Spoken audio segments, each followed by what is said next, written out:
വേറെന്തെങ്കിലുമൊക്കെയാണ് പാടിയിരുന്നെങ്കിൽ എന്ത് ചെയ്തേനെ. ഞാനിങ്ങനെ അതുവഴി അങ്ങോട്ട് കാർ അവിടെ തന്നെ പാർക്ക് ചെയ്തിട്ടുണ്ട് ആ പുഴയിലെടുത്ത്.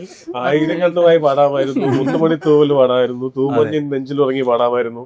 ഞാനത് ആദ്യം നിങ്ങൾ പാട്ടുമായിട്ട് വളരെ ബന്ധമുള്ള റിലേറ്റീവ്ലി ഇറ്റ്സ് ഒബ്വിയസ് ഫോർ ഒരു സിംഗർ വിളിച്ചു കഴിയുമ്പോൾ അല്ലെങ്കിൽ ഒരു ഇപ്പൊ ശരത് സാറിനെ വിളിച്ചു കഴിഞ്ഞാൽ എന്താ പാടാൻ വന്ന് എനിക്ക് ഏകദേശം നല്ല ധാരണയുണ്ട്. നിങ്ങൾക്ക് ഏകദേശം ഒരു കണക്ക് പിന്നെ ഒരു 4 ലിസ്റ്റിലുണ്ടാവും. സോ ആ ഒബ്വിയസ്നെസ് ഒഴിവാക്കിയിട്ട് ഒരു ഇമ്പോസിബിലിറ്റി ക്രിയേറ്റ് ചെയ്യുന്ന വിചാരിച്ചിട്ടാണ് ഞാൻ മാറ്റിച്ചത്.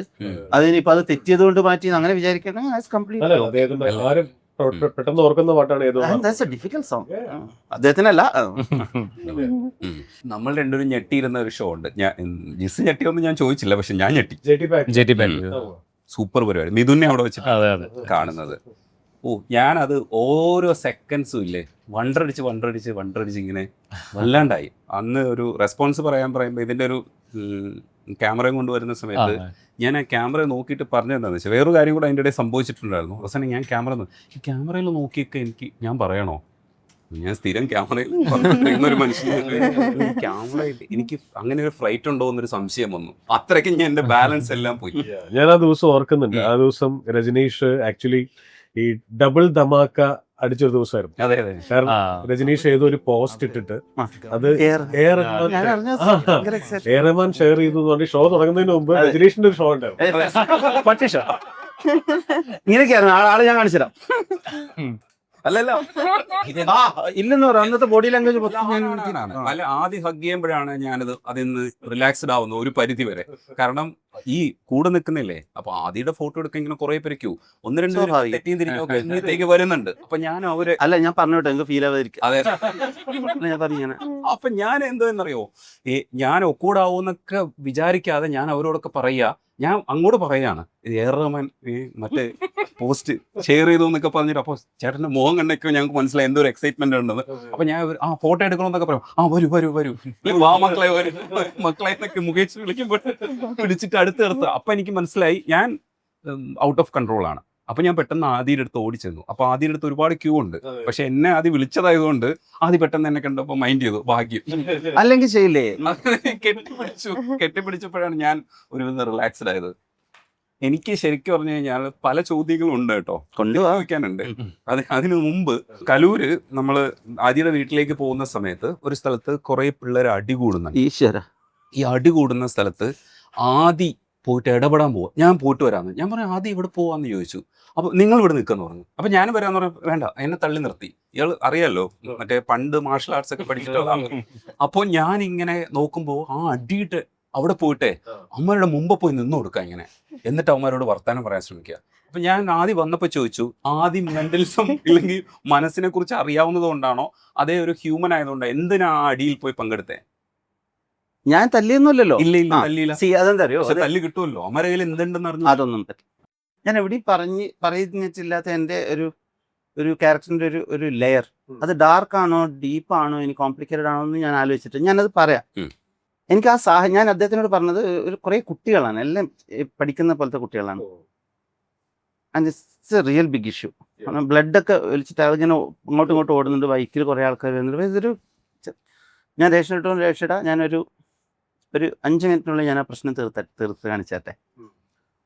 Not to prove. എനിക്ക് അങ്ങോട്ട് പോകാൻ വണ്ടി ഓടിക്കല്ല, അവിടെ നിർത്തിയിട്ട് അങ്ങോട്ട് പോകാനൊരു കാരണം വേണം. അപ്പോൾ ഞാനിങ്ങനെ ചെയ്യാം. അപ്പോൾ രജനി ശേഷം ഇത് വേണ്ടത്തെ വെള്ളി ഓടിക്കും. നമുക്ക് രസമല്ലേ. ഞാൻ അവിടെ പോയിട്ട് അവരോട് സംസാരിച്ചു. നമ്മളൊരു ആങ്കർ ഉണ്ടാകുമ്പോൾ അല്ലെങ്കിൽ ഒരു വലിയ പ്രശ്നം ഉണ്ടാകുമ്പോൾ ഈ ഉപദേശമൊന്നും കേൾക്കാനുള്ള ഇതൊന്നും ആയിരിക്കില്ല. പക്ഷേ there are some certain technique നമുക്ക് ആ സാഹചര്യം കൺട്രോളിൽ എടുക്കാമെന്ന് പറയും അല്ലേ. അപ്പോൾ അത് ആ ഒരു മാഗ്നറ്റിസം ഉദ്ദേശിച്ചിട്ടാണ് ഇടപെട്ടത്. അല്ലെങ്കിൽ ഇത് ഇപ്പം ഞാൻ സംസാരിക്കുമ്പോൾ മിഥുന് നന്നായിട്ട് കണക്ട് ചെയ്യും, നിങ്ങൾക്കും കിട്ടുമായിരിക്കും. സോ ഒരുപാട് ജീവിതം ജീവിച്ച ഒരാൾക്ക് ഒരുപാട് കഥകൾ പറയാനുണ്ടാവും എന്നുള്ളൊരു, മുമ്പ് എന്നെ അറിയുന്നവർക്കൊക്കെ അറിയാം. ലൈക്ക് സിവിയർ തൊട്ടാവാടി മൂഡ്സിങ്ങുള്ള ആളാണ്. അപ്പോൾ അത് ഒരു സിവിയറായി നിൽക്കുന്ന ഒരു സമയത്ത് ചെയ്തു തുടങ്ങിയ ഒരു പ്രാക്ടീസാണ്. This is not advisable. ഒരാൾ ഈ പറയുന്ന കേട്ടിട്ട് ഇങ്ങനത്തെ വള്ളി പിടിക്കരുത്. So certain period of time live in another skin character. Like ഒരു ഫിലോസഫി ഇഷ്ടമുള്ള ഒരാൾ അല്ലെങ്കിൽ ഒരു പോയറ്റ് എങ്ങനെയായിരിക്കും ജീവിക്കുന്നുണ്ടാവുക? നമുക്കൊരു ഒരു ക്രിമിനൽ അതായത് ജയിലിൽ തന്നെ പോയിട്ട് കിടന്നിട്ട് തന്നെ അറിയാൻ പറ്റില്ലായിരിക്കും. പക്ഷേ അതിനോടടുത്ത് നമുക്ക് നമ്മുടെ മാനറിസം, നമ്മുടെ ആറ്റിറ്റ്യൂഡ്, അവർ ചെയ്യുന്ന കാര്യം, ഒരു ഇൻട്രോവേർട്ടായ ഒരാൾ, ഏറ്റവും ഷൈ ആയിട്ടുള്ള ഒരാൾ, അത് ഏത് അല്ലെങ്കിൽ ഒരു കുറച്ചൊരു ഗുണ്ടായിസം പോലെ ഒരു അങ്ങനെയൊക്കെ ചിന്തിക്കുന്ന ഒരാൾ, അല്ലെങ്കിൽ ഒരു സെലിബ്രേറ്റഡ്, ഈ ഇതുപോലെ ഒരു ക്യാരക്ടർ എടുത്തിട്ട് അവരെ പറ്റി പഠിക്കുക, അവരെ പറ്റി വായിക്കുക, അവരെ ഒബ്സർവ് ചെയ്യുക, അതുപോലെ ജീവിച്ചു നോക്കുക. ഇത് വേറെ ആർക്കും ഹാം ഉണ്ടാവുന്ന പോലത്തെ ജീവിതമല്ല. അതിനെ ഒരുപാട് സാക്രിഫൈസ് ചെയ്യേണ്ടി വരും. ബട്ട് ദഹിക്കുന്നുണ്ടോ ഞാൻ പറയുന്നത്? എക്സാക്ട്ലി. അത് പക്ഷേ നമുക്ക് നമ്മുടെ ഇന്റൻഷൻ ആക്ട് ചെയ്യാന്നുള്ളതല്ല, പഠിക്കുക എന്നുള്ളതാണ്. ഈ സ്കൂളിൽ പണ്ടെല്ലാം പഠിക്കുന്ന സമയത്ത് നമ്മൾ കള് പറയും, പോയിരിക്കാൻ പനി എന്നെല്ലാം പറയും, വയറുവേദന പറയും. കുറച്ച് കഴിയുമ്പോൾ ഇങ്ങനെ തന്നെ ആവും. നമ്മളിത് പറഞ്ഞവർ നമുക്കിത് അല്ലേ അങ്ങനെ ഒരു സോ വി കൈൻഡ് ഓഫ് എനിക്കത് ഇതിപ്പം പല കഥകളും ഇതിന് അസോസിയേറ്റ് ചെയ്യാൻ പറ്റുന്നു. His been with me. പക്ഷെ നിങ്ങൾക്ക് ഉണ്ടാവും എന്നോട്, അതായത് ഇയാളല്ലല്ലോ പിന്നെ എന്നുള്ളൊരു സാധനമല്ലേ, കോർ ക്യാരക്ടർ അവിടെ തന്നെ ഉണ്ടാവും. സോ അതിന് വീട്ടുകാരൊക്കെ എന്ത് സാക്രിഫൈസ് ചെയ്യേണ്ടി വരും? സാധാരണ അവർ നമ്മളോട് ചോദിക്കുമ്പോൾ നമ്മൾ പറയുന്ന അല്ലെങ്കിൽ നമ്മൾ തീരുമാനം എടുക്കുന്ന പാറ്റേണിലായിരിക്കരുത് അപ്പം എടുക്കുന്നത്. ഇതൊരു അബ്സേർഡ് ക്യാരക്ടറാണ്. ഞാൻ വളരെ അബ്സേർഡ് ആയിട്ട് ഇങ്ങനത്തെ ഭ്രാന്തും പരിപാടിയൊക്കെ ചെയ്യുന്ന ആളാണ്. നിങ്ങൾക്ക് ഇപ്പൊ കിട്ടുന്നുണ്ടാവും. അതിൽ സ്റ്റേജിൽ കയറുമ്പോൾ ആണ് ഞാൻ അപ്പോഴും എൻ്റെ ക്യാരക്ടർ അത് പിടിക്കാറുള്ളൂ. അങ്ങനത്തെ സമയത്ത് ഇത് എപ്പോഴും ഇങ്ങനെയെന്നല്ല. So I live in stories. ആ സമയത്ത് എൻ്റെ കൂടെയുള്ളവർ അല്ലെങ്കിൽ അത്രയും ഇന്നർ സർക്കിളുള്ളവർക്ക് എല്ലാവർക്കും അറിയാട്ടോ ഈ കാര്യം, വെട്ടുള്ളത് അറിയാം. അല്ലാത്തവർ കൺഫ്യൂസ്ഡ് ആവും. ഇയാൾ ഇങ്ങനെയാ, ഇതെന്താ സംഭവം, അങ്ങനെ നേരത്തെ കാണുമ്പോൾ ഭയങ്കര എന്നാ വാടാന്നുള്ളൊരു പോലെ ആയിരിക്കും, അല്ലെങ്കിൽ ഒരു സമയത്ത് സൈലൻ്റ് ആയിട്ട്. എഗെയിൻ എല്ലാ കാര്യങ്ങളും നമ്മൾ പഠിക്കുമ്പോൾ, എല്ലാ മാനസികാവസ്ഥ പഠിക്കുമ്പോൾ നമ്മുടെ കുറേ ക്യാരക്ടറിലേക്ക് വരുമായിരിക്കും. ഇപ്പം I M kind of good in. അപ്പോൾ അങ്ങനെ ഏതോ ഒരു പറന്ന് നടക്കുന്ന സമയത്താണ് ഈ പൂ പോലെയുള്ള സ്വഭാവമുള്ള മനുഷ്യനാണ് കേട്ടോ. പാട്ടൊക്കെ പാടി ഭയങ്കര രസമായിട്ട് നടക്കുന്നത്, അത്യാവശ്യം ഷൈ ആയിട്ട് ലാലേട്ടനെ പോലെ ചരിഞ്ഞ് സ്റ്റേജിൽ വരുന്ന സമയത്ത് അതിനുള്ളതാണ്. ലാലേട്ടനാണ് അല്ലല്ല, സ്റ്റേജിൽ വരുന്ന സമയത്തൊക്കെ ഭയങ്കര രസമായിട്ട് തമാശയൊക്കെ പറയുന്ന മനുഷ്യനാ. അല്ലെങ്കിൽ രസമില്ലേ? അല്ല, ആ സമയത്ത് ഈ മനുഷ്യന്റെ മുഖത്ത് നമ്മൾ ചില സാധനങ്ങൾ കാണുമ്പോഴല്ലോ പണിയാവും.